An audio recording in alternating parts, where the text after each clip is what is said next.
is Carlton from London. Now from the studios of ITN, especially extended lunchtime news. It's 12:30.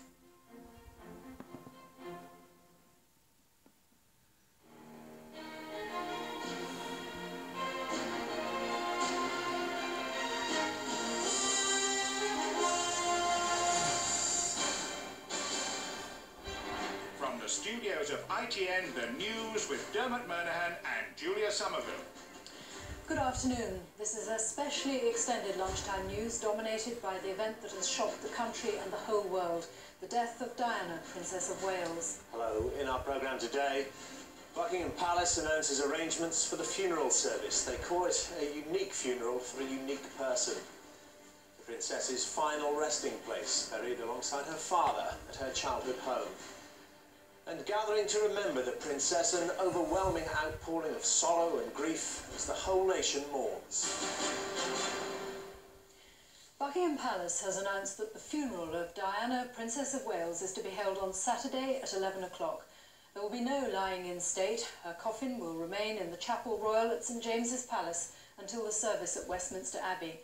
Diana will then be buried at the Spencer family home at Althorp in Northamptonshire, where she grew up. The style of the funeral has no royal precedent. Buckingham Palace says it'll be a unique occasion for a unique person.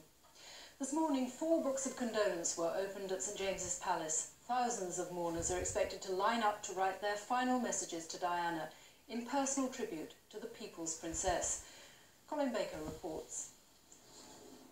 Drawn by affection and fondness for their princess and by their overwhelming loss, the crowds began to gather at St James' Palace a short while ago, queuing to sign the Book of Condolence opened this morning.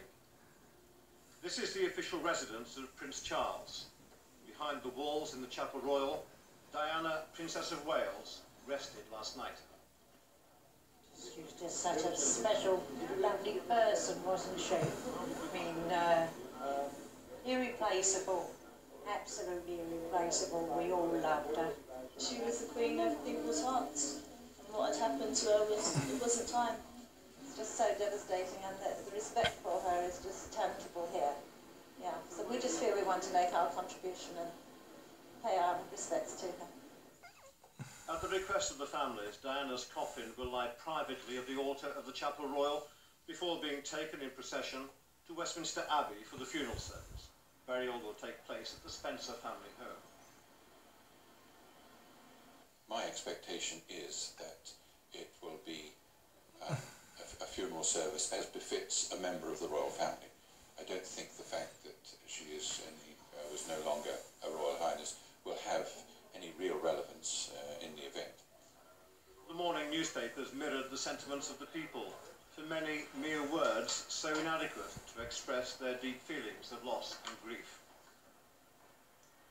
Outside Buckingham Palace, the pavement looks like a garden of remembrance. Flowers for the people's princess. Bouquets and notes of sympathy from all over the world to a lost British treasure, said one. At Kensington Palace, there were more tributes, and in the park, there was silence. And across the country, the shock of the last 24 hours was undiminished. I was horrified, really. I was too tragic. It just affected me throughout the whole diocese. Too depressed to go out, too depressed to do anything, really. I just think she was a wonderful, wonderful girl. I mean, everything she'd done for charity, there's never going to be anybody to replace her. Never. Then we and my wife had a very bad day yesterday. We were very upset. At the Stock Exchange, at the 11th hour of the morning, there was a minute of silence. The city paying its respects.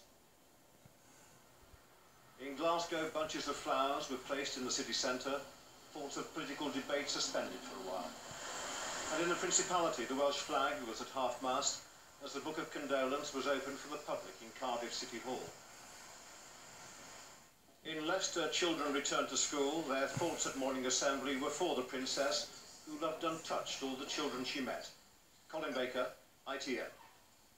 Well, with me now is our royal correspondent Nicholas Owen. Nick, this will be a funeral like no other. Indeed, absolutely. And what strikes me first about it, Julia, is the way that it is a merging, if you like, of national interest, the great desire throughout the whole country expressed by the Prime Minister that It should be a national event. It's going to happen on a Saturday, a sort of family day, not in the working week and so on.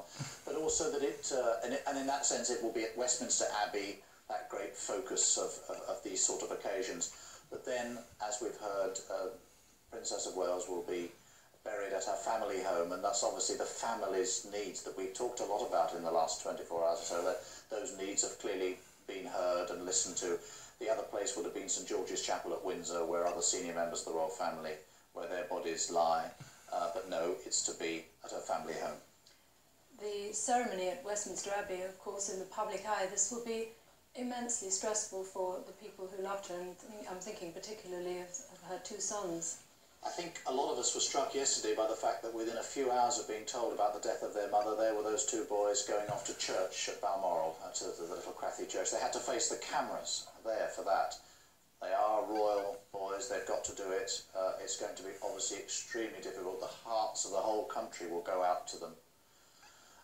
But let's also remember, it's very hard for them, but let's also remember other people, like, for example, Diana's mother, Mrs Shandkid. She's got to face that as well, and her sisters and her brother. This is going to be desperately hard for all those people, and the whole country is going to have great feelings for them all for the rest of this week, and certainly on Saturday. Indeed. Nick, thank you very much. Well, as Nicholas Owen has just been saying, Princess Diana's final resting place will be in a family vault at the ancestral Spencer home at Aldram. At the request of her family, she'll be buried there in a strictly private ceremony. Eric McInnes reports from Northamptonshire. It is here at the Church of St Mary the Virgin at Great Brington that Princess Diana will finally be laid to rest, next to her beloved father among her land-owning ancestors. Having arrived home from Africa, Earl Spencer came here this morning, taking charge of the arrangements that will bring his sister home. In the family chapel, which occupies one wing of the church, 20 generations of his family are buried. A family that has contributed greatly throughout British history. A family that must now bear its greatest sorrow.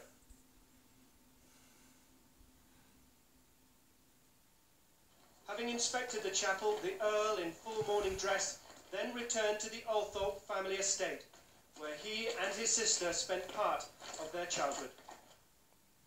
At the gates, as elsewhere, people have been bringing their flowers. Local people who knew her growing up here, who watched her blossom into womanhood, who now are bereft at her loss. But the decision to lay her to rest here has brought some comfort. I think it's brilliant. I think that's what she would have wanted, to be here, where her father is. Yeah, definitely. I think it's marvellous. Absolutely marvellous. It's the best place she could be. Local historians say the chapel is very private and keenly guarded by the family. It's not normally open to the public. It is a private chapel. Just on occasion, permission will be given for the church wardens to show visitors, on special occasions, show visitors inside the chapel. Earl Spencer, a keen historian, cherishes the traditions that link his family with this small chapel in Northamptonshire, where 20 generations of Spencer are buried. And on Saturday, Princess Diana will be laid to rest here, perhaps the most famous Spencer of all. Eric McInnes, ITN, Northamptonshire. Now, our correspondents are at 3 key locations now. Tim Hewitt is at St James's Palace, Helen Wright